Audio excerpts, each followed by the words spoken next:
Setiap kali ada bangsa yang menderita, ya perhatikan baik-baik. Kita semua tahu dari zaman Nuh sampai zaman Abraham, bagaimana raja-raja Kedorlaomer semuanya itu, sampai kepada zaman Yusuf, zaman Musa, Daud, Sadrak, Mesak, Abednego, Daniel. Kita tahu semuanya. Apa yang kita lihat? Setiap kali Alkitab itu menulis ada bangsa yang menderita karena pemerintahnya tidak bisa mensejahterakan rakyatnya. Alkitab menulis yang dicari oleh surga bukan siapa presidennya, rajanya, perdana menterinya, tidak. Alkitab menulis surga pasti cari orang benar di negeri itu. Jawab iya atau tidak, saudara? Nah, mengapa kita tidak mengambil kembali otoritas itu?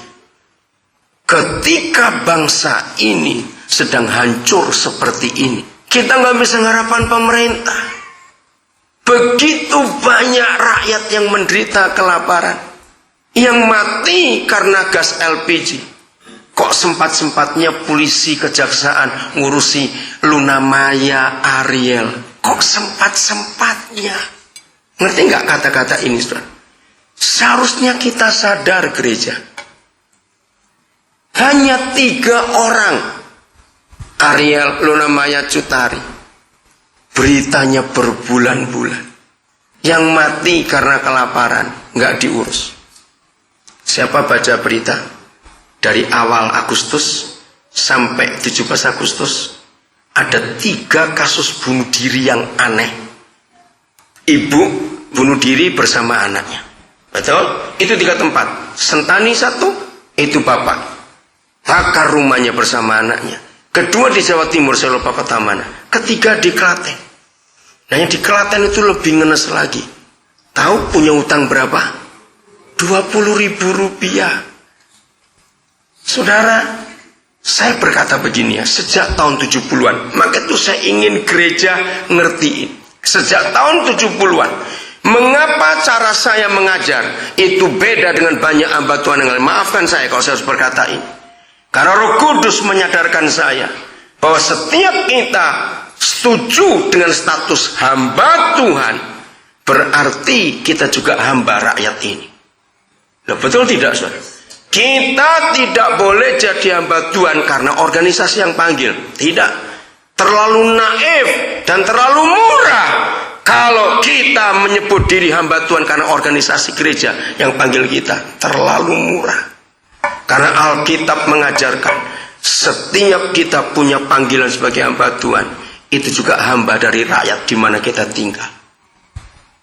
Sejak tahun 70-an saya sudah punya konsep ini.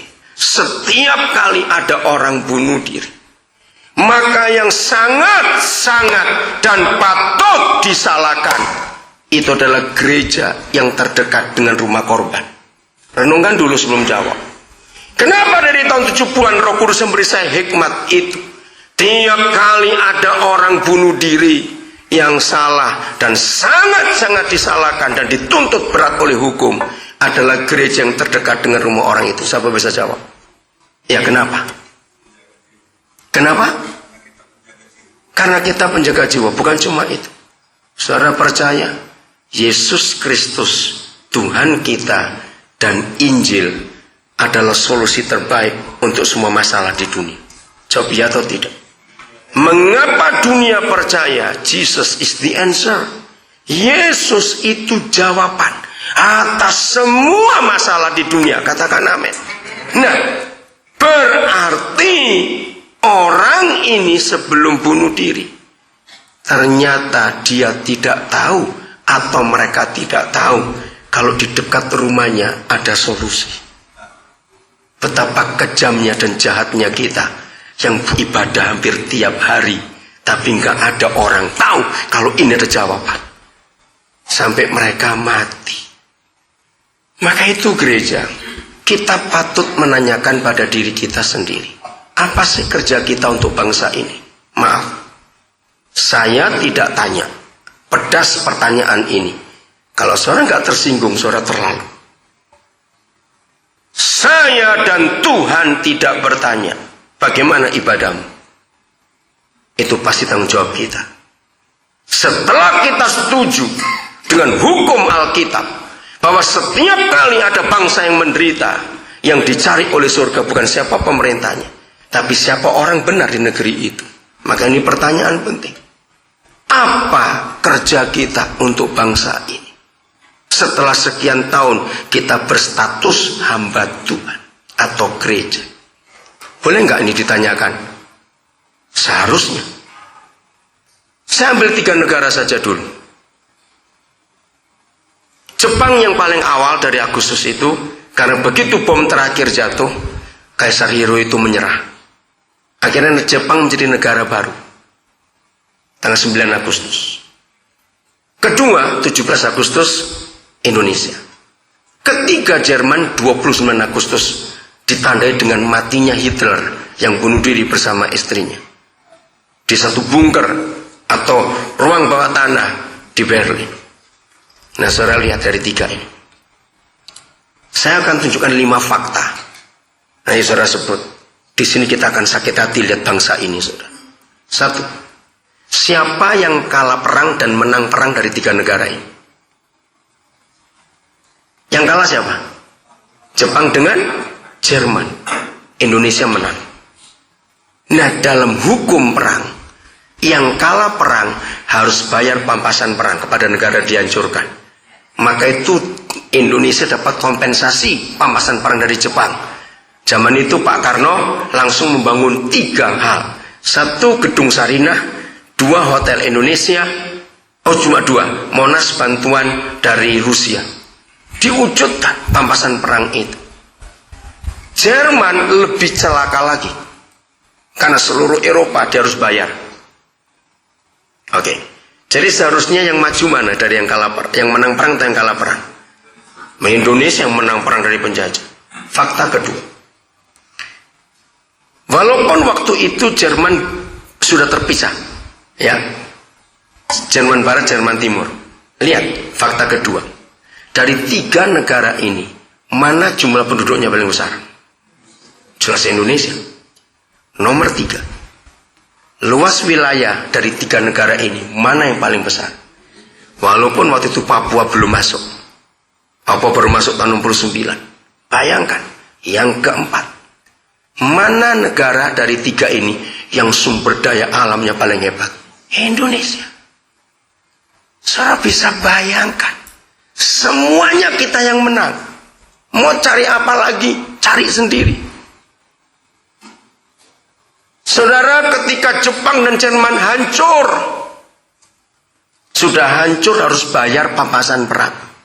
Bisa bayangkan habisnya negara itu. Tapi yang menyedihkan buat kita, tahun 50 dan 51, Jerman dan Jepang bangkit jadi negara industri. Hanya perlu 5 tahun dan 6 tahun untuk mereka bangkit. Bayangkan, kita sudah 5 tahun kali 13 kali. Makin terpuruk. Siapa yang salah? Anak-anak saya yang belajar ilmu politik dan ilmu hukum, saya diskusi dengan mereka. Dan saya dapat pengertian yang bagus. Maka itu hancur negara ini. Negara itu seperti rumah. Ya. Rumah bagaimanapun kecil dan murahnya, tetap perlu tiang. Betul tidak? Nggak ada tiang bukan rumah namanya. Tenda saja perlu tiang kok. Nah, di antara tiang-tiang negara sebagai tiang rumah juga, ada satu tiang yang menentukan negara ini eksis atau tidak. Dalam ilmu politik dan ilmu hukum, tiang ini namanya justice atau keadilan.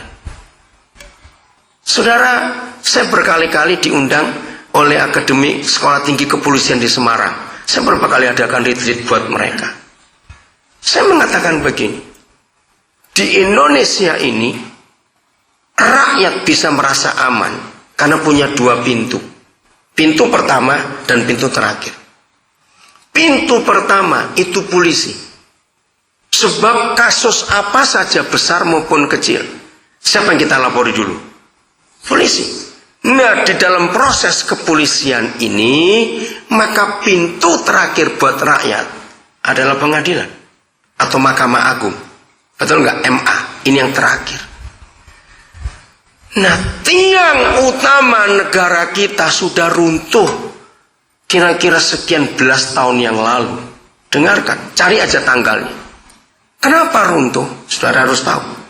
Indonesia ini adalah satu-satunya negara di dunia, nggak ada duanya. Satu-satunya dari 200 sekian puluh negara di dunia, Indonesia adalah satu-satunya negara. Dengar, yang jaksa dan hakimnya duduk di kursi terdakwa. Jawab iya atau tidak.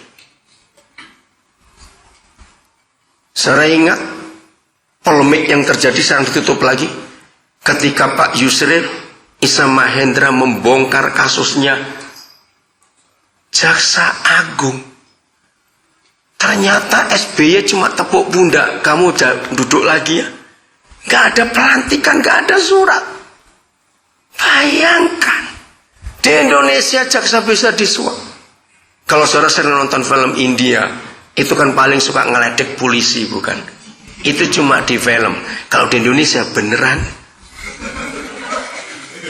Saudara bisa bayangkan, pintu pertama dan pintu terakhir jebol negara ini.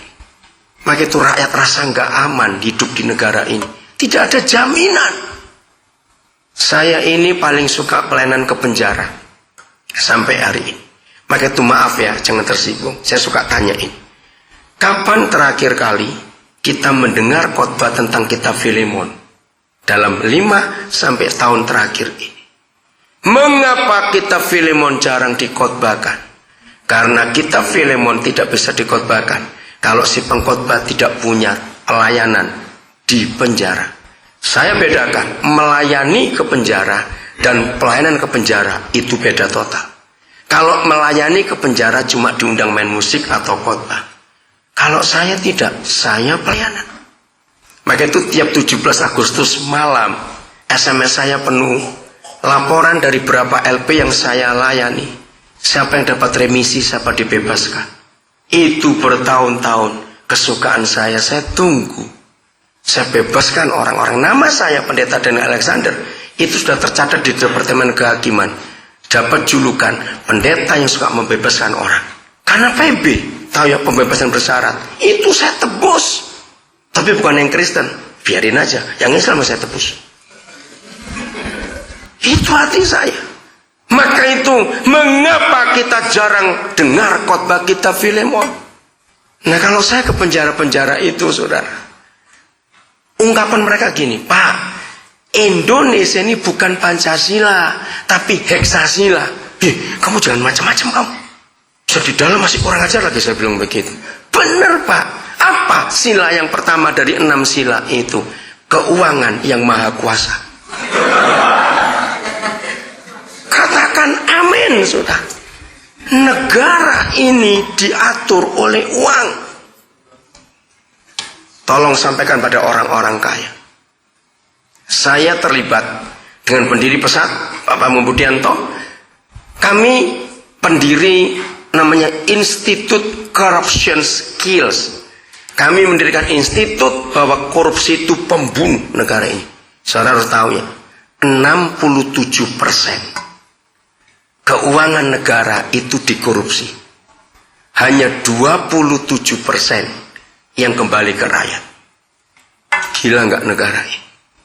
Maka itu saya sering ngomong, sudahlah, minta pemerintah Singapura merintah Indonesia 2 tahun aja dah, saya bilang begitu. Bisa bayangkan kalau kita serahkan, ngomong aja terang-terangan dah. Setuju tidak? Loh, nggak usah ragu-ragu, kenapa takut di penjara sih? Saya setuju. Waktu pemilu 2004, saudara tahu pemilu 2004 itu biayanya sudah sekian hampir 40 triliun. Saya nggak tahu 2009, saya nggak ngikuti. Nah, 2004 waktu pemilu itu biaya hampir 40 triliun. Saya bilang gila negara ini. Lalu Pak Pengki Andung tanya dia, karena saya hadir waktu dia seminar. Buat saya gini dah, ayo negara ini diatur seperti klub sepak bola. Saya bingung artinya apa. Kalau klub-klub sepak bola itu kan bisa bayar pemain untuk main. Gini aja dah, toh cuma milih 2 orang. Nah, yang 30 sekian triliun itu kita cari 2 orang pintar untuk mimpin, jadi wakil dan presidennya di negara. Kita bayar dah, gitu aja. Saya setuju juga. Hancur negara ini, saudara, hancur. Selama keadilan gak ditegakkan, gereja harus tampil. Tuhan kita adil tidak?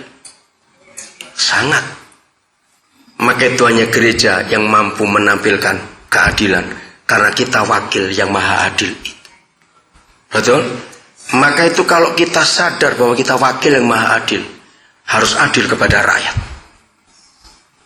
harus adil kepada tetangga-tetangga kita. Katakan amin. Harus adil. Nah, di dalam Institute Corruption Kill, sebut ICK, saudara harus tahu, ternyata yang merusak pemerintah itu orang kaya di negara ini. Ngerti maksudnya? Mengapa orang kaya merusak negara ini? Untuk melanggengkan, untuk mensukseskan bisnis mereka, mereka putar hukum. Saya lihat kasusnya Gayus. Gayus kan cuma korban. Yang merusak adalah perusahaan-perusahaan kaya itu. Loh, betul tidak? Sama rusaknya para pejabatnya.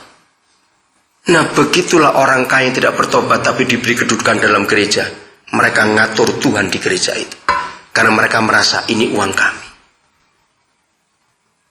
Ternyata perusaknya itu orang kaya. Dan yang menyedihkan, saudara, waktu pertemuan kesekian dalam ICK ini, ada orang KPK datang. Kami ingin tahu data. Ini KPK ini orang Islam. Dan mereka dia tahu kami ini orang Kristen. Tapi Bapak Ibu jangan marah kalau saya tunjukkan fakta ini. Money laundering terbesar di Indonesia itu di gereja, Pak. Gereja, tempat penyucian uang dari dosanya orang-orang kaya itu. Dengan nyumbang ini, nyumbang itu. Ditunjukkan nama-nama orang, nama perusahaannya. Saya kaget, jadi pemerintah tahu kemana larinya uang perusahaan-perusahaan itu. Maka itu para gembala yang jemaat orang kaya, ajar firman dengan baik, suruh bertobat. Jangan dibungkam mulut kita dengan uang mereka dalam nama Yesus. Saya kenal cukup banyak hamba Tuhan jadi penjilat orang kaya karena dibiayai semuanya. Maaf, kita harus tahu ini. Saudara, ayo kita teruskan. Saya kalau ngomong tentang negara ini bisa nggak habis-habis, karena hati saya ada di sini. Itu sebabnya kenapa dari dulu saya pakai batik. Saya nggak punya dasi sepotong aja, apalagi jas. Yang panas juga. Saya selalu pakai batik dari dulu untuk menyatakan saya orang Indonesia dan saya mengasihi bangsa ini. Sekarang kita akan belajar soal tanggung jawab. Karena apa, saudara?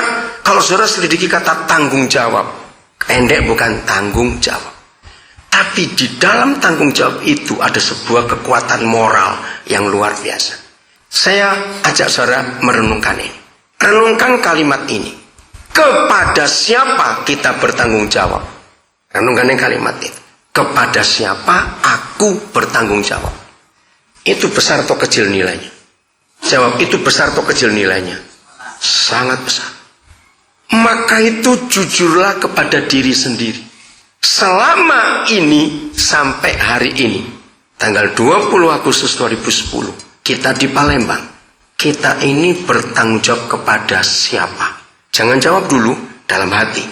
Saya akan tunjukkan ayat-ayatnya dulu, baru saudara jawab. Kita ini bertanggung jawab kepada siapa? Karena kalau kita tidak bisa bertanggung jawab, nah ini saya pakai apa itu kata-kata Indonesia yang menarik sekali. Karena kalau kita nggak bisa bertanggung jawab, berarti kita masih jawab tanggung-tanggung. Bedanya jauh loh, saudara. Nah, ini saya gunakan kalau saya konseling pernikahan, khususnya pengantin laki. Wah, saya akan takut-takuti dia. Jangan gampang menikah. Menjadi suami itu jauh lebih sulit daripada jadi presiden. Ingat, presiden bisa pensiun, kamu nggak bisa pensiun sebelum mati. Ingat, jadi suami itu tanggung jawabnya besar. Kalau istri anak-anak mengalami apa-apa, yang surga cari nggak cari mana mertuanya, nggak cari mertua, cari mana suaminya. Betul tidak? Karena kita kepala. Ingat, yang pernah sakit atau teman sakit, Kalau seluruh tubuh dokter sudah periksa, sudah sudah periksa darah, periksa kotoran, periksa kencing, sudah ronsen, sudah endoskopi, sudah semuanya lah, nggak ketemu penyakitnya. Maka yang terakhir dokter suruh periksa apanya? Ayo nggak usah ragu-ragu, suruh periksa apanya terakhir? Kepalanya ini, pasti ada apa-apa ini kepalanya. Nah, siapa kepala dalam keluarga? Suami. Saya senang nakut-nakuti anak laki yang mau kawin supaya mikir dulu kamu. Saudara, ini saya, teman-teman pendeta boleh pakai. Saya kalau berkati pernikahan, ada satu kalimat yang pengantin lagi janji di depan umum. Kalau saya selingkuh, saya mati. Kalau sampai nggak berani ngomong gitu, batal pernikahan. Serius, saya lakukan itu. Karena kalau kamu nggak mau ngomong, berarti kamu niat selingkuh dong. Loh, betul tidak? Itu saja diskusi. Kepala ini penting. Nah, Alkitab mengatakan menikah itu nggak karena umurnya, tapi karena tanggung jawabnya. Adam dinikahkan kita nggak tahu umur berapa, bukan karena umurnya sudah cukup. Setelah tanggung jawab yang Tuhan berikan selesai, mengelola taman dan memberi nama semua binatang. Betul? Yusuf itu dikawinkan oleh Tuhan. Kalau Yusuf umurnya tahu 30 tahun, ada di Kejadian pasal 41. Tapi bukan masalah umurnya. Setelah visi yang Tuhan berikan, dia kerjakan, tanggung jawab. Nah, maka itu penting tanggung jawab itu, saudara. Tanyakan pada diri kita masing-masing, kepada siapa saya bertanggung jawab. Saya akan buka Keluaran pasal 3. Oke, Keluaran pasal yang ketiga. Menarik sekali kita belajar ayat ini, supaya kita tahu bagaimana pelayanan kita ke depan sebagai hamba Tuhan. Apa judulnya? Keluaran 3 ayat 1 mulai di Alkitab besar judulnya apa? Musa diutus Tuhan. Nah, itu dia. Kapan dia mulai diutus? Karena selama itu dia berhenti. Saya tanya dulu, sebelum dia diutus, pas peristiwa itu, berapa tahun dia di Midian? Ayo nggak usah ragu-ragu, berapa tahun dia di Midian? 40 tahun. Jadi ini kuliah 80 semester, saudara. Entah S berapa itu lulusnya. Maka itu kita baca di Bilangan 13 ayat 2 atau 12 ayat 3, saya kebalik itu. Disebut Musa itu gelarnya orang yang paling lembut hati sedunia, bukan sekecamatan. Luar biasa itu. Nah, saya tuh suka mempelajari begitu. Kalau surga memberi Musa gelar lembut hati sedunia, saya itu tanya, di mana sih kuliahnya? Kan harus tahu dong. Ternyata kuliahnya 80 semester, saudara. Di Universitas Padang Gurun. Profesor-profesornya kambing domba mertuanya. Saudara bayangkan 80 semester kuliah. Aduh, itu pasti ada kambing domba nakal, bukan? Pasti ada yang nakal. Nah, kalau nakal, dia nggak bisa ngapa-ngapain karena ini milik mertua. Kalau milik sendiri langsung sate sudah. Nah, ini yang kita harus belajar dalam hidup Musa itu. Oke, ayat 1 kita lihat. Adapun Musa, nah ini kata penting. Maaf rekan-rekan hamba Tuhan, supaya pelayanan kita tidak statis, monoton, membosankan, dan yang dengar kita juga jadi jenuh. Kalau kita jenuh, ayat ini penting. Adapun Musa, ia bagaimana? Nah, ini yang bahaya. Kalau saudara dan saya sebagai hamba Tuhan, pelayanan itu karena biasa. Artinya apa kata lain biasa? Ayo, ini setengah segini itu artinya apa? Rutin. Apalagi sambil merem jadi. Apalagi ayo, kata biasa keluarkan semua. Ini penting. Apa? Berulang-ulang, betul. Apalagi seringkali. Terus kebiasaan, betul. Apalagi terus-terusan, sama saja, biasa. Hati-hati kalau model pelayanan kita karena itu biasa. Itu kerjaanku dari Jepang belum masuk. Wih, keren betul, jadi tahun 42 itu berarti. Karena saya ingat nenek saya waktu dia masih hidup, saya tanya sama dia, "Mak, kapan sih mak ini bertobat?" Lupa, pokoknya Jepang belum masuk. Itu orang tua dulu. Mungkin ini, kapan saudara jadi hamba Tuhan? Pokoknya jembatan Ampera belum ada. Wih, lama sekali. Ampera dibangun tahun berapa? Siapa ingat? 63. Wah, Kalau pelayanan kita karena biasa, celaka sekali. Kalimat berikut dari firman ini. Adapun Musa, ia biasa menggembalakan kambing domba Yitro. Nah, ini dia. Siapanya? Mertuanya. Ini yang saya mau ajarkan kepada kita hari ini. Karena saya diajar Roh Kudus dengan ayat ini. Berarti Musa tanggung jawabnya kepada siapa? Ayo gak usah ragu-ragu. Nah, hati-hati yang mewarisi gereja dari mertua yang sudah meninggal. Ayo, ampuni saya ngomong. Ngerti kalimat itu, saudara? Nah, maka itu kepada siapa kita bertanggung jawab? Itu menentukan. Oke, ayo kita tanyain. Apa bedanya Musa mengembalakan kambing domba milik mertua dan milik sendiri? Siapa tahu bedanya? Coba renungkan. Kalau milik mertua bagaimana? Kalau milik sendiri bagaimana? Ini kan tanggung jawab. Ayo. Gimana? Perlakuannya, betul. Mana yang lebih berat? Milik mertua, tapi nilainya kecil. Loh, betul nggak, saudara? Kenapa lebih berat? Sebab bisa-bisa istri diambil balik kalau ini kambing nggak beranak terus. Loh, betul nggak? Ayo mikir gitu. Boleh nggak saya berpikir begitu? Tapi nilainya kecil. Sebab milik mertua, Musa nggak perlu punya planning, punya rencana untuk memajukan bagaimana. Yang penting beranak terus. Urusan sisanya aku bukan urusan. Tapi kalau milik sendiri, tanggung jawabnya kelihatan kecil, tapi mutunya lebih besar. Ayo, kalau milik sendiri, kita ingin lebih maju nggak, saudara? Wah, ingin berusaha ini, mesti begini, mesti begitu. Kalau milik mertua, tidak. Maaf, tanyakan kepada diri sendiri. Pelayanan yang Tuhan percayakan kepada kita, kan jelas dari Tuhan bukan? Tapi berjalannya waktu, seringkali pelayanan itu miring dan melenceng. Maaf ya, jangan takut, jangan marah saya ngomong. Cukup banyak hamba-hamba Tuhan yang saya kenal, tanggung jawabnya kepada pimpinan organisasinya. Apalagi kalau dia itu anak emas ketua sinodenya. Wah, luar biasa. Sudah nggak perlu dengar suara Tuhan, cukup suara ketua sinode aja. Kira-kira ya atau tidak jawab? Nggak perlu berdoa lagi, ngikut saja, ngekor saja. Karena tanggung jawabnya kepada manusia. Saya di satu organisasi, tapi saya menempatkan diri, tanggung jawab saya kepada Tuhan, bukan pada organisasi. Ini penting, saudara. Kepada siapa kita bertanggung jawab? Maka itu saya menemukan di dalam Yohanes pasal yang ke-12 nanti kalau sempat kita baca. Ada 4 macam model hamba Tuhan. 1 betul-betul hamba Tuhan, nanti kita ketemu. Hamba Tuhan. 2 hamba organisasi. 3 hamba uang. 4 hamba istri. Maafkan saya. Loh, betul. Ayo kita tanya, kita ini hambanya siapa? Nanti ya, kita selesaikan dulu Keluaran 3. Dengan tahu kepada siapa kita bertanggung jawab, maka di situ arah hati kita. Ya atau tidak, saudara? Karena kalau kita tahu kepada siapa kita bertanggung jawab, maka kita pasti akan berusaha menyenangkan siapa yang memberi tanggung jawab itu kepada kita. Otomatis Musa menyenangkan mertuanya, karena memang itu milik mertuanya kok.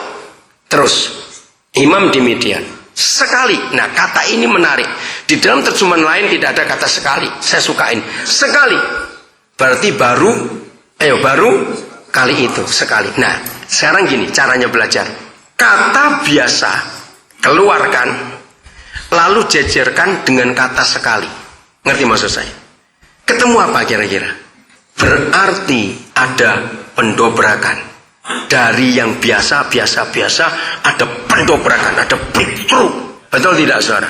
Nah, saya mau titip ini kepada semua rekan hamba Tuhan. Apabila pelayanan kita nggak pernah ada breakthrough, pendobrakan, kita pasti monoton, rutinitas, dan membosankan. Maaf, jangan tersinggung dulu. Saya belajar dari pendeta Yusuf Bijaksana. Kenal nama ini bukan? Di Surabaya. Tahun 78, saya muridnya pendeta Yusuf PS. Dr. Yusuf PS. Salah satu yang saya simpan, saya masih remaja tahun 78 itu. Tapi nempel di benak saya sampai hari ini. Begini pesan Pak Yusuf waktu itu. Saya pacaran aja belum ada, tapi diajak. Seorang hamba Tuhan itu akan dinilai, salah satu penilaiannya kepada anak-anaknya. Saya bingung kenapa pada anak-anak. Apa respon dan reaksi? Dengar ya kata ini. Apa respon dan reaksi? Beda, bukan respon dan reaksinya. Responnya, tanggapannya. Lalu bagaimana reaksi hatinya? Anak gembala, anak pendeta, anak hamba Tuhan waktu dengar bapaknya khotbah. Kalau anak pendeta itu hampir nggak pernah suka lihat dengar bapaknya khotbah, pasti ada dua hal yang terjadi. Satu, di mimbar dan di rumah bapaknya main sandiwara. Ngerti nggak saudara?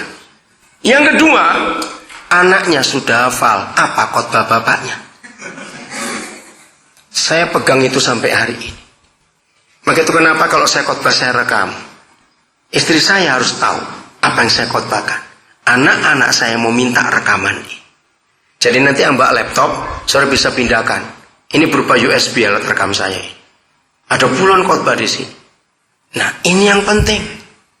Kalau ada kata sekali dalam hidup kita, berarti Papa di surga sedang buat satu breakthrough dalam diri kita. Karena cuma sekali kejadiannya. Dan ini nggak terulang lagi. Nanti ada lagi yang lain. Selalu begitu. Saya tanya dulu begini. Percayakah saudara, Roh Kudus itu inovator hebat? Pembaharu yang luar biasa. Gini cara saya berpikir untuk mempermudahkan. Kalau jemaat saudara, beritahu khususnya anak-anak muda, nggak bertobat dari mata handphonean, bangkrut dia. Karena apa itu arti mata handphonean? Ini sekedar pengertian aja. Apa itu mata handphonean? Seperti mata duitan, mata mobilan. Ya, apa itu mata handphonean? Tahu cepat lah. Ganti-ganti handphone terus. Saudara, di antara semua teknologi yang sekarang ini kita pakai, handphone itu yang paling buat saya kagum. Saudara tahu nggak? Di pabrik handphone itu ada 1 dan lebih orang yang digaji hanya untuk mikir. Mikir apa? Menemukan hal yang baru. Jadi istilah saya, ngentut aja dia mikir. Karena itu dibayar. Saudara bisa bayangkan tiap hari di pabriknya, tiap hari loh, minimal 2 penemuan baru. Maka itu kalau kita nggak bertobat dari mata handphonean, bangkrut kita. Karena itu nantang sekali, tiap kali ada yang baru. Siapa nggak kepingin? Ayo, walaupun kita sudah tua, melihat fitur-fitur yang hebat di HP itu. Nah, percaya nggak? Roh Kudus lebih hebat dari orang-orang itu. Amin. Tapi sayang, gereja membelenggu Roh Kudus. Tiap kali Roh Kudus bawa hal yang baru, gereja berkata sesat. Nah itu dia. Ayo jujur ya atau tidak? Berapa kali hal baru dibawa Roh Kudus sesat? Artinya kita mau yang lama terus. Sedih. 3 tahun yang lalu Nokia yang 3315 itu masih berharga. Betul nggak? Sekarang dikasih, nggak ada yang mau, ganjel pintu ya itu, atau buat lempar anjing, sama mau barang itu. Bayangkan 3 tahun yang lalu masih ada harganya barang itu, sekarang nggak laku. Dan yang lebih hebat, dengar, tidak mungkin ada pabrik handphone akan jiplak, atau kata jiplak ya, meniru produk yang sama perusahaan lain. Goblok sekali dia. Maaf, tapi gereja peniru hebat.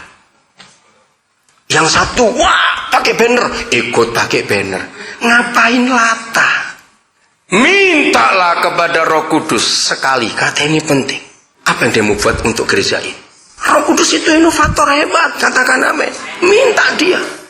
Dia punya miliatan cara yang gak pernah terpakai lagi untuk kedua kali. Katakan amin. Roh Kudus itu kalau membuat sesuatu, walaupun hebat saat itu, dia gak akan pakai lagi. Juga dia gak akan pakai itu di tempat yang lain. Percayalah. Katakan amin, saudara. Sehebat itu Roh Kudus, tapi kita belenggu dengan doktrin dan aturan yang kita buat sendiri. Ayo kita bertobat untuk ini. Sekali. Dari kata biasa sekali terjadi. Hebat ini.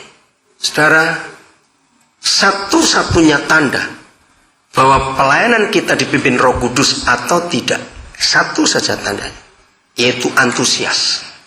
Betul enggak? Antusias.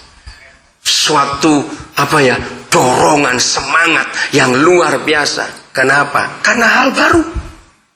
Saya ini tiap pagi kalau bangun semangat, karena saya tunggu Roh Kudus buat apa lagi hari ini. Dan itu menyenangkan, tiap hari ada hal yang baru. Maka itu kalau sampai ada batuan loyo, yang salah pasti orang itu. Berarti dia nggak punya yang baru dari Roh Kudus. Sampai anaknya aja bosan dengar khotbah bapaknya sendiri. Maaf. Sekali. Ada apa? Ketika ia menggiring kambing domba itu ke seberang padang gurun.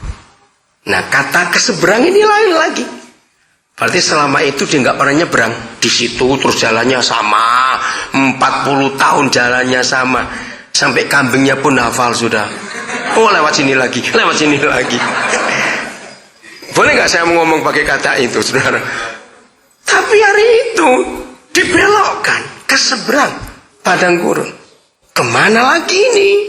Sampailah ia ke gunung Tuhan, yakni Gunung Horeb. Nah, saya nggak perlu cerita, nggak perlu baca, kita semuanya tahu. Yahweh menarik perhatian Musa. Katakan amin. Sama bukan semua orang tua? Kalau anak kita yang masih kecil, ini cara baik. Lagi asik main pisau, kita nggak tahu. Jangan dikageti, luka dia nanti. Betul tidak? Caranya bagaimana? Alihkan perhatiannya. Kalau dia dialihkan perhatiannya, nanti pisau dilepas, dia akan ke situ. Nah, seperti ini Papa dengan Musa pagi itu. Dialihkan perhatian waktu menyeberang. Ada api, tapi nggak kebakar tuh belukar. Menarik bukan pertunjukan itu? Disitulah panggilan terjadi. Luar biasa, saudara. Dan lihat, sampai selesainya Alkitab ditulis, nggak pernah pakai api lagi Tuhan, pakai cara yang lain lagi. Betul, selalu baru, selalu baru, selalu baru. Mujizat-mujizat yang hebat, nggak pernah terulang lagi untuk kedua kalinya. Maka itu rekan-rekan hamba Tuhan, saya titip ini. Jangan berangus Roh Kudus. Tahu kata berangus ya? Jangan belenggu Roh Kudus. Jangan kotakkan Roh Kudus. Minta hal-hal baru setiap saat, bukan cuma setiap hari. Musa berkata, baiklah aku menyimpang sini. Oke, ayat 4. Ketika dilihat Yahweh bahwa Musa menyimpang untuk memeriksanya. Ini kata menarik. Akhirnya Musa mulai keluar dari jalur rutin. Betul? Nyimpang. Saudara, jangan anggap penyimpangan itu hal yang salah. Ngerti kata ini? Jangan harap. Kalau kita anggap penyimpangan hal yang salah, semuanya kita rugi. Nanti pulang baca ya. Ketika hari itu Simson minta orang tuanya untuk melamar gadis Filistin. Masih ingat kisah itu? Nah, di ayat 4 ditulis begini. Papa ibunya pasti nggak setuju. Karena hukum berkata, tidak boleh kamu dengan perempuan kafir. Tapi di ayat 4 ada tulisan begini. Hal itu datangnya dari Tuhan. Tapi orang tuanya tidak tahu. Bahwa itu hanya untuk cari gara-gara. Supaya supaya Simson bisa mengalahkan orang Filistin. Nanti pulang baca ya, menarik sekali. Nah, ada hal-hal yang Roh Kudus seringkali bawa kita nyimpang. Jangan takut kalau itu Roh Kudus. Orang Jawa punya kata nyeleneh. Tahu kata nyeleneh? Nyeleneh itu nggak umum, tidak lazim. Kalau Roh Kudus yang mimpin walaupun nggak lazim, kerjakan. Nanti baca itu kisah Simson, menarik sekali. Jadi bukan memang untuk kawin, tidak. Akhirnya gadis itu mati juga. Hebat Alkitab ini kalau kita mau teliti. Menyimpanglah Musa. Banyak kali Roh Kudus membuat kita kaget-kaget. Surprise, betul tidak? Karena hal yang baru membuat surprise dalam hidup kita.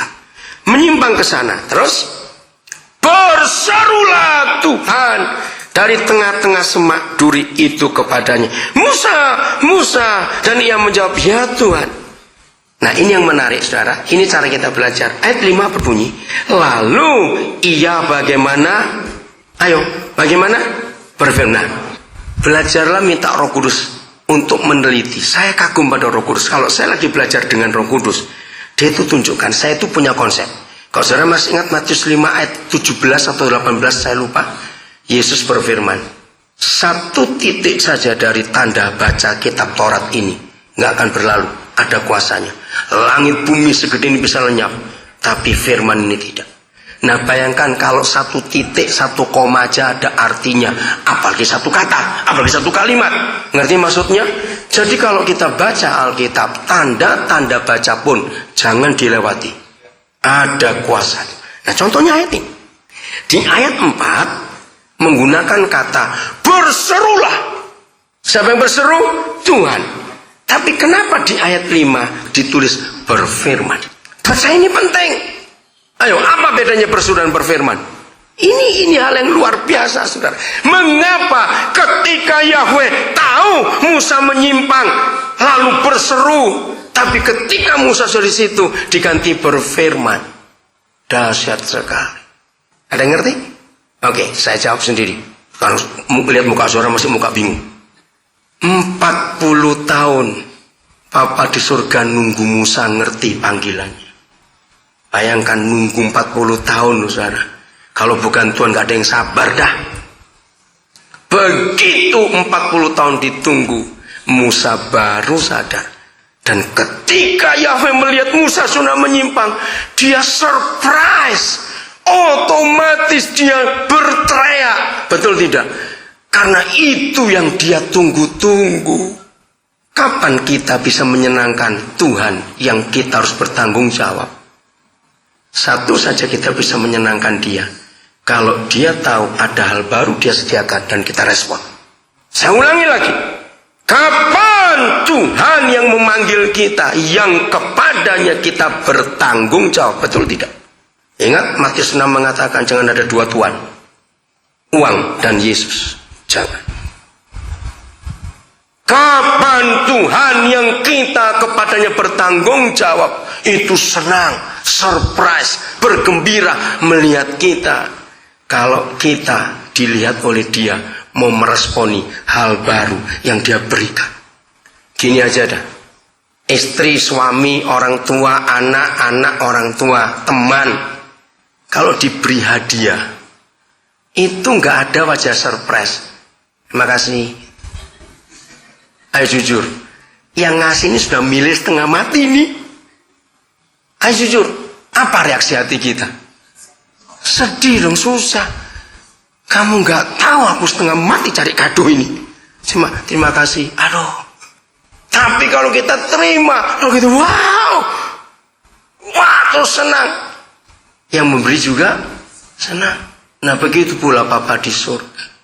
Di surga ada miliaran hal baru tiap hari yang tersedia buat kita di dunia ini. Masalahnya kita mau biasa atau mau breakthrough. Itu pilihan kita. Mau yang mana?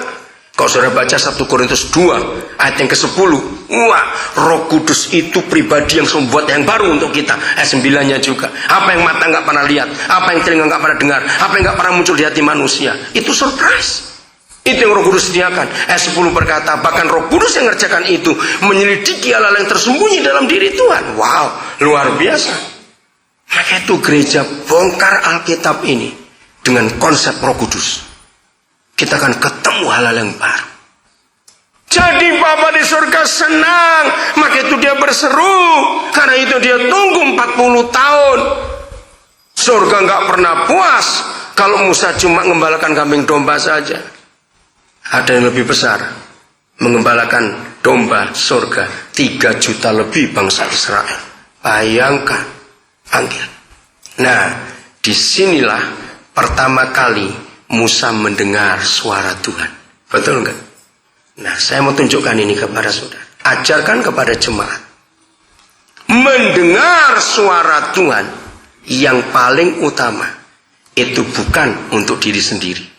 Maka itu tolak kalau anak-anak muda di gereja kita minta tolong om doakan ya om, tante doakan ya siapa jodoh saya. Hei, bukan dukun bilang begitu. Tolong doakan, cincin saya hilang, kira-kira di mana? Awas karunia roh dipakai untuk yang enggak-enggak. Ayat ini mengatakan, tiap kali Tuhan berfirman, itu selalu untuk bangsa dan untuk orang lain. Lihat ayat ini. Ayat 7, saudara.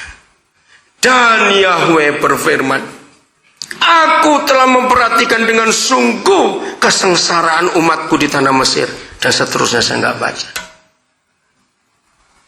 Roh Kudus, Engkau jamah kami dalam nama Yesus. Maaf, saya harus tanya ini. 2 pertanyaan saya. Kapan terakhir kali yang Maha Kudus berfirman kepada kita sebagai para pemimpin dan gembala umat tentang bangsa ini? Ngerti pertanyaannya? Kapan terakhir kali? Ini penting. Maka itu rekan-rekan hamba Tuhan, rajinlah baca koran dan nonton berita. Jangan sinetron, awas. Setuju? Dengan mengikuti berita, kita tahu bangsa ini sedang kemana. Saya tidak bisa lepas dari berita tiap hari untuk tahu mau kemana bangsa ini. Pertanyaan kedua. Pertama, kapan terakhir kali dia bicara tentang bangsa ini kepada kita, buat gereja ini? Pertanyaan kedua, apa firman-Nya untuk bangsa ini? Jangan rutin, rekan-rekan hamba Tuhan, cuma jalankan kebaktian minggu sekian kali, Jumat doa malam, nanti Kamis ini Rebo latihan musik, nanti Selasa doa Jumat, terus itu jangan. Jangan kita hanya mengembalakan yang sudah Kristen, setuju tidak?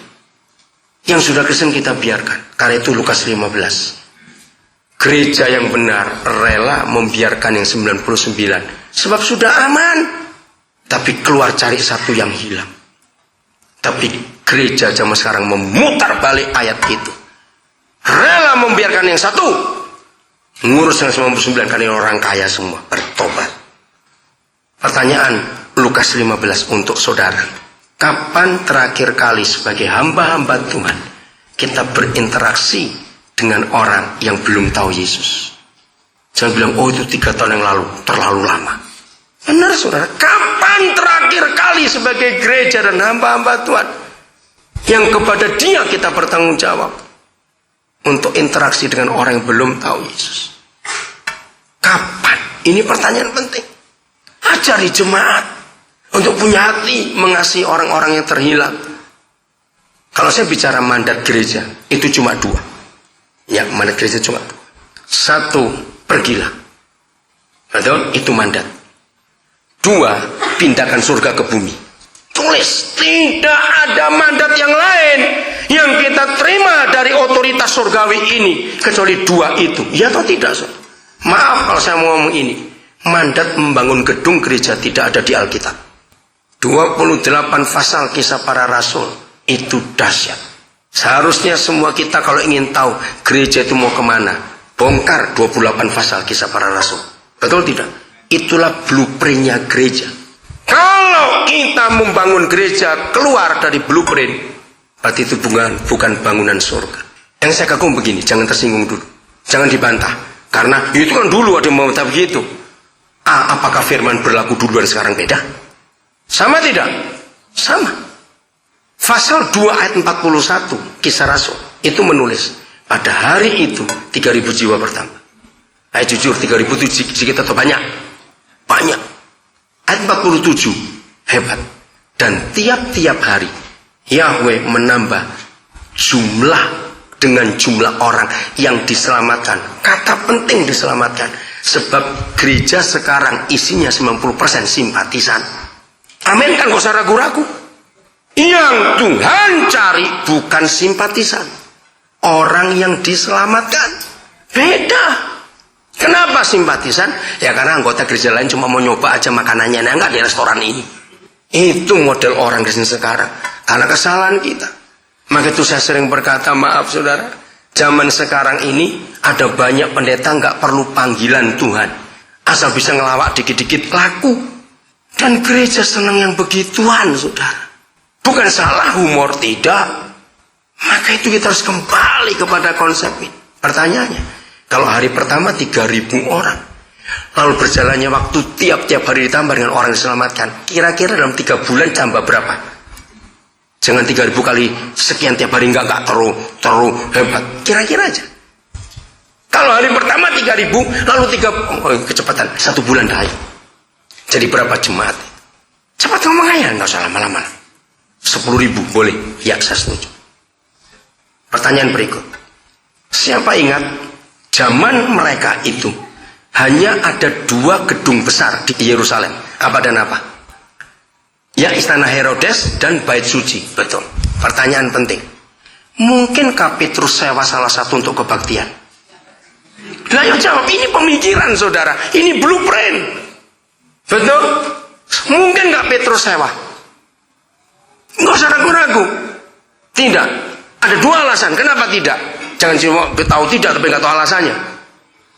Ya betul. 1 nggak punya duit. 2, kenapa ayo? Tidak akan diizinkan sebab mereka dikejar-kejar oleh pemerintah dan penguasa Bait Suci. Nah, pertanyaan lebih penting lagi, dikumpulkan di mana ribuan orang segitu itu? Tidak ada satu potong ayat pun sampai selesainya kisah para rasul bahwa Petrus memimpin doa semalam untuk jemaat berdoa beli tanah dan panitia bangunan dibentuk. Enggak ada. Maaf saya ngomong apa adanya. Gereja zaman sekarang, gembala jemaat baru 4 ekor sudah sibuk bentuk panitia pembangunan. Yang ribuan saya nggak pusing. Kita harus kembali ke pola Alkitab. Saya tempatkan diri kalau saya jadi muslim. Nah ini penting. Makin besar gedung gereja yang kita bangun, saya sakit hati. Orang muslim sakit hati. Jawab kenapa?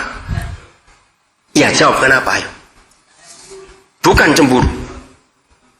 Nah ini yang banyak kita nggak tahu.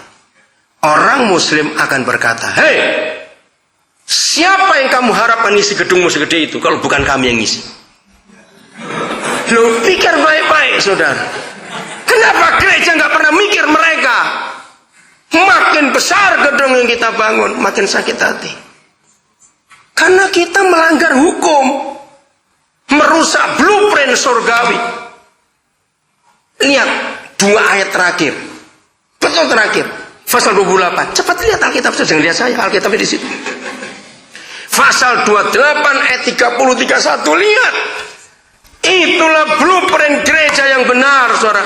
Maka itu jangan sibuk memaksa jemaat mengumpulkan uang buat bangun gedung gereja. Maafkan saya ngomong ini.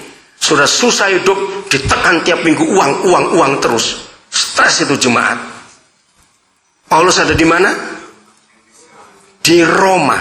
Roma itu kota besar. Sampai hari ini kota hebat. Apakah Paulus nggak punya uang? Saya nggak percaya. Dia bagaimana? Kontrak sewa rumah 2 tahun. Dan itulah gerejanya. Amin. Itulah gerejanya yang dibangun oleh Paulus, sewa rumah. Begitu saya sering berkata pada teman-teman hamba Tuhan, jangan tertuduh karena ada pendeta karismatik khotbahnya. Kalau pelayan di gereja saya masih kontrak rumah, pasti ada dosa dalam hidupnya. Oh, nggak pernah baca Alkitab itu. Jadi kalau saudara masih kontrak, engkau saudaranya Paulus, katakan amin. Nggak apa-apa. Amin. Pernah dengar ada karismatik khotbah begitu? Ada dosa kamu kalau nggak punya rumah. Nggak bisa. Paulus saja kontrak kok. Dan lihat caranya. Dan tiap hari loh, betul nggak? Menerima semua orang yang datang. Itulah gereja. Ngerti sekarang saudara? Blueprintnya adalah kisah para rasul. Maka itu jangan kita salah. Oke, saya lanjutkan. Untuk kita tahu tanggung jawab kita itu kepada siapa. Supaya betul-betul kita menjadi gereja yang berkenan. Jadi mandatnya cuma 2. Katakan amin. Apa dan apa tadi? Lah lupa. Pergi. Terus? Datangkan, pindahkan surga. Maaf. Kata pergi. Kita balik 180 derajat. Datanglah, hadirilah. Itu kata salah, saudara. Enggak pernah Alkitab menyuruh orang datang, kita yang pergi. Berapa banyak kesalahan kita sebagai gereja. Maka itu saudara, saya punya konsep. Kalau maling masuk ke rumah saya nggak akan teriaki, saya akan sambut. Karena cari jiwa ini susah, ini datang sendiri. Lo betul, Kalau saudara tertawa berarti saudara belum punya konsep itu. Karena orang-orang itu perlu Tuhan Yesus. Amin. Jadi kita harus percaya bahwa jiwa itu yang dikirim oleh Tuhan. Buka pintu rumah kita, nanti orang akan datang. Sungguh saya suka nampung orang Islam, orang Hindu, ayo orang Buddha. Sekarang ada 2 orang Islam dengan saya, 1 orang Buddha. Yang Islam 1 dari Palembang, namanya Junjungan Kurniawan. Akan kuliah nanti 1 September ini. Saya nggak pernah ngajak dia ke gereja, ngajak dia kenal Tuhan, enggak. Saya garami saja. Yang 1 masih belum apa-apa biar. Yang Buddha masuk ke Trisakti. Mulai kuliah. Saya dapat di Medan yang anak Buddha ini. Baru 16 Mei saya ketemu dia. Yang orang Palembang saya ketemu 3 Mei. Dan itu cara saya hidup. Ayo tinggal, ayo ikut. Karena Yesus selalu mengundang orang. Dan ingat surat-surat perjanjian baru, berilah tumpangan, berilah tumpangan. Pakailah hukum itu, kita akan memenangkan jiwa sebanyak-banyak. Jadi pergilah, kita yang cari, bukan mereka suruh datang. Mana kedua, pindahkan surga ke bumi. 1 Timotius 2 ayat yang keempat, saudara. Kita melihat inilah kehendak Tuhan yang paling hebat dalam hidup kita. Udah, 1 Timotius 2 ayat yang keempat. Ayo baca sama-sama. 1, 2, 3. Yang menghendaki berapa orang? Supaya semua orang diapakan? Diselamatkan. Untuk apa? Memperoleh pengetahuan tentang kebenaran. Siapa kebenaran itu? Tuhan Yesus. Akulah jalan, akulah kebenaran, dan akulah hidup. Jadi mandat kita cuma 2. Selamatkan semua orang. Kedua, pindahkan surga. Bagian terakhir, konkretnya. Bagaimana kita melayani bangsa ini. Ulangan pasal 24. Mulai ayat yang ke-14. Judulnya menarik, dari ayat 6. Judulnya apa di Alkitab saudara? Tentang apa? Nah, melindungi sesama manusia. Saya mau katakan kepada saudara, inilah catatan tulisan tertua di dunia tentang hak asasi manusia. Ternyata human rights itu yang punya adalah Alkitab, saudara. Sebelum dunia sibuk dengan human rights, ini hukumnya. Saya akan persingkat untuk membaca 4 kelompok orang saja yang jadi bagian kita. Ayat 14. Janganlah engkau memeras pekerja harian yang miskin dan menderita, baik ia sesaudaramu maupun seorang asing yang ada di negerimu, di dalam tempatmu.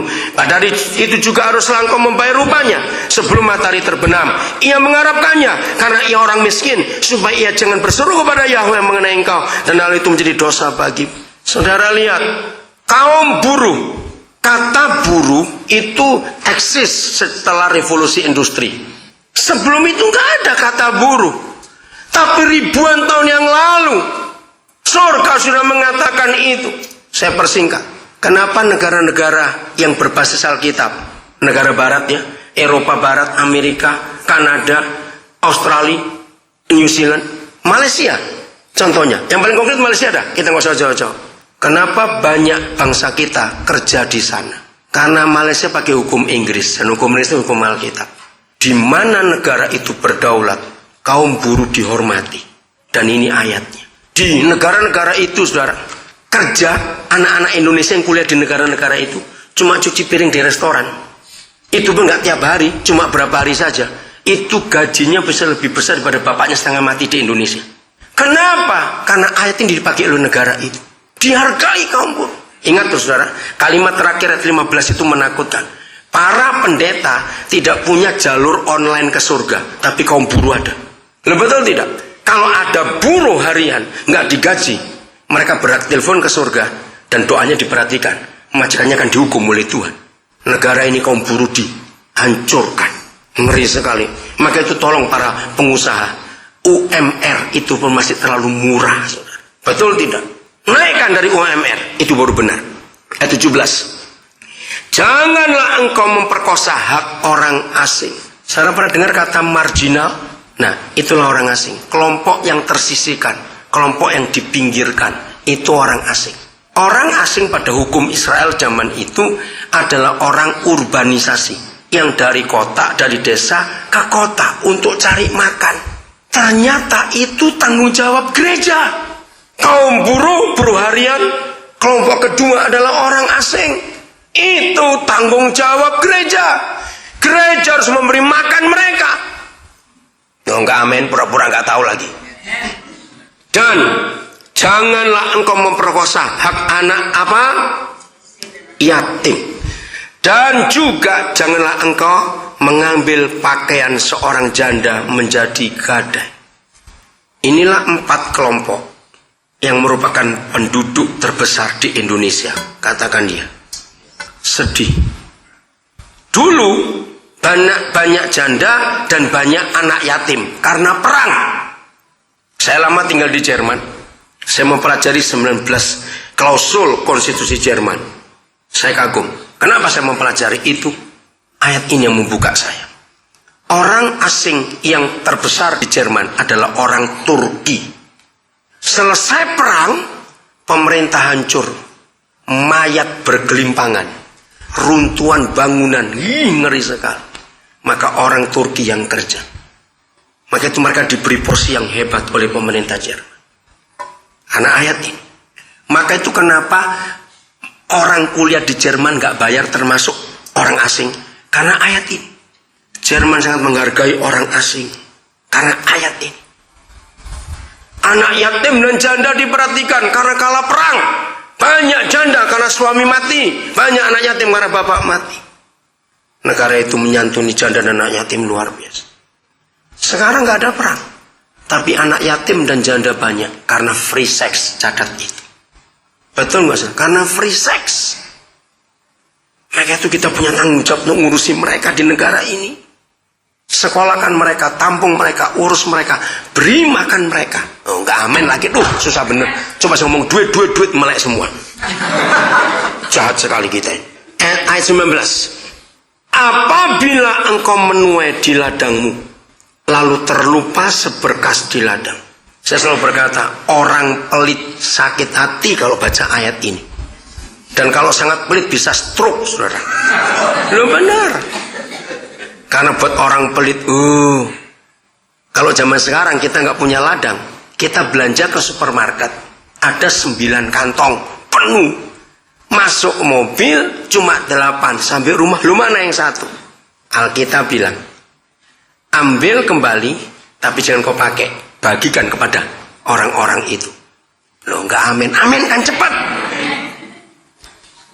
Jadi apa yang kita lupa, itu sengaja Papa yang melupakan. Supaya kita ingat orang lain itu. Terus saya tanya, kalau terus-terusan lupa, ya nggak usah belanja, sudah. Itu orang pelit yang tanya seperti itu. Untuk siapa? Lihat ini. Janganlah engkau kembali untuk mengambilnya. Itulah apa? Bagian orang asing, anak yatim dan janda. Sebab Yahweh Tuhanmu memberkati engkau dalam segala pekerjaanmu. Kedua, apabila engkau memetik hasil pohon zaitunmu. Pohon zaitun gak boleh dipetik, tapi dipukul atau digoyang. Sekali, gak boleh horok-horok itu gak boleh. Sekali saja goyangnya, sekali mukulnya. Jatuh, itu milik yang punya kebun zaitun. Kenapa? Janganlah engkau memeriksa dahan-dahannya. Sekali lagi, itulah bagian orang asing, anak yatim dan janda. Ayat 21 yang ketiga. Apabila engkau mengumpulkan hasil kebun anggurmu, janganlah engkau mengadakan pemetingan. Sekali lagi, ulang sama. Itulah bagian siapa? Orang asing, anak yatim dan janda. Maaf, gereja karismatik dan Pantekosta yang seringkali doktrinnya berkata, hukum Taurat sudah selesai, nggak usah dibahas. Yesus sudah menggenapi. Salah. Yang digenapi oleh Tuhan Yesus hanya satu, korban penebus salah. Itu korbannya Yesus anak domba. Tapi yang lain masih berlaku sampai hari ini. Katakan amin. Yang lain salah satunya adalah ini. Kaum buruh, orang asing, anak yatim dan janda. Itu urusan kita. Kalau pemerintah nggak ngurus, kita harus ngurusnya. Maka itu mulai kita harus bertobat. Ayat terakhir. Maaf, gembala-gembala. Harus jujur. Khotbahkan Ulangan 26 ayat 12. Sedih kalau kita khotbah perempuan cuma Maleaki. Ulangan 26 ayat 12. Jangan diskusi tentang 3 tahunnya. Apa judulnya? Nah, ternyata perpuluhan itu nggak milik gembala 100%. Surga membagi 4 bagian. 25% milik kita. Yang lain ini. Apabila dalam tahun yang ketiga, tahun persembahan persepuluhan, engkau sudah selesai mengambil segala persembahan persepuluhan dari hasil tanam, maka haruslah engkau, bukan kita para gembala yang membagi perpuluhan, yang punya perpuluhan itu membagi sendiri, haruslah engkau memberikannya, bukan lewat gereja. Maaf, jangan saudara protes dulu. Kita harus konsekuen pada firman Tuhan. Haruslah engkau memberikannya 1 kepada siapa? Orang Lewi, karena mereka nggak punya tanah. Betul, inilah hamba Tuhan. Jadi kita cuma terima 25%. 25% kedua untuk orang asing, kelompok marginal. Jadi kuli-kuli bangunan, tukang-tukang becak. Mereka berhak terima perpuluhan. Karena Tuhan kita sempurna kasih. 25% ketiga untuk siapa? Anak yatim. 25% yang terakhir untuk orang asing, untuk janda. Nah, ini konsepnya. Perpuluhan tidak boleh untuk benda, untuk cetak warta, untuk bayar listrik gereja, untuk beli mobil gereja, alat musik. Maaf, Maleakhi dan Ulangan menyebutkan kata yang sama. Perpuluhan itu hanya untuk orang makan, bukan untuk barang. Maka itu Maleakhi berkata, supaya ada makanan di rumahku, bukan supaya ada barang di rumahku. Ayat ini berkata, supaya mereka bagaimana? Ayo baca.